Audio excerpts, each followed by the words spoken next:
சௌந்தர்ய லஹரி பாடல் 4. த்வதன்ய பாணிப்யா அபயவரதோ தைவதஹனஹ.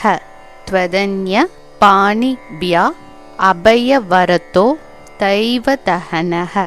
த்வமேஹா நைவாஷி பிரஹடித வராபித்ய வினயா.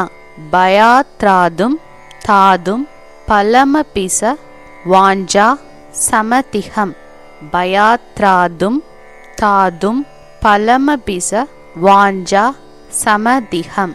ஷரண்யே லோகானாம் தவஹி சரணா வேவ நிபனௌ. சரண்யே லோகானாம் தவஹி சரணா வேவ நிபனௌ. த்வதன்ய பாணிப்யா அபயவரதோ தைவதஹனஹ. த்வமேஹா நைவாஷி பிரஹடித வராபித்ய வினயா.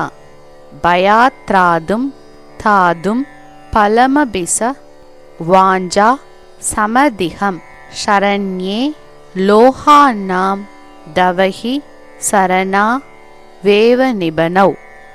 த்வதன்ய பாணிப்யா அபயவரதோ தைவதஹனஹ.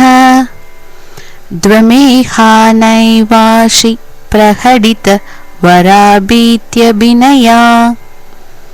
பயாத்ராதும் தாதும் பலமபிஷ வாஞ்சா சமதிஹம். ஷரண்யே லோகானாம் தவஹி சரணா வேவ நிபனௌ. த்வதன்ய பாணிப்யா அபயவரதோ தைவதஹனஹ. த்வமேஹா நைவாஷி பிரஹடித வராபீத்ய வினயா. பயாத்ராதும் தாதும் பலமபிஷ வாஞ்சா சமதிஹம். ஷரண்யே லோகானாம் தவஹி சரணா வேவ நிபனௌ. சௌந்தர்ய லஹரி பாடல் 4. இதன் ஜபமுறையும் பலனும்.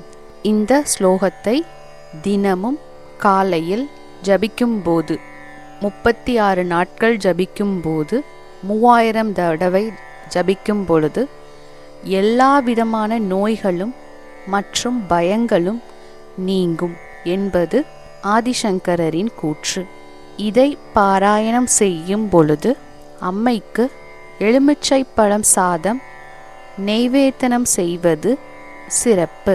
இந்த ஸ்லோகத்தின் தமிழ் அர்த்தம்: அம்மையே, உன்னை தவிர எல்லா தேவர்களும் பல ஹஸ்த முத்திரைகள், அபயம், வரதம் போன்ற முத்திரைகளை காட்டுகிறார்கள்.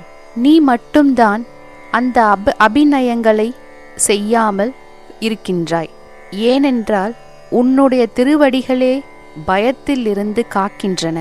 அவ்வாறான முத்திரைகள் நீ காட்டிக்கொள்வதில்லை. விரும்பியதற்கு அதிகமாகவே உன் திருவடிகளே அவரவர் விரும்பியதற்கு அதிகமாகவே வரமளித்து விடுகின்றன. இதுவே ஸ்லோகம் 4 தமிழ் விளக்கமாகும். இது போன்று தினமும் ஒவ்வொரு சௌந்தர்ய லஹரியில் உள்ள அந்த ஸ்லோகத்திற்கான ஜபமுறையும் பலன்களும் எளிமையான முறையில் பதிவேற்றம் செய்யப்படும். நன்றி.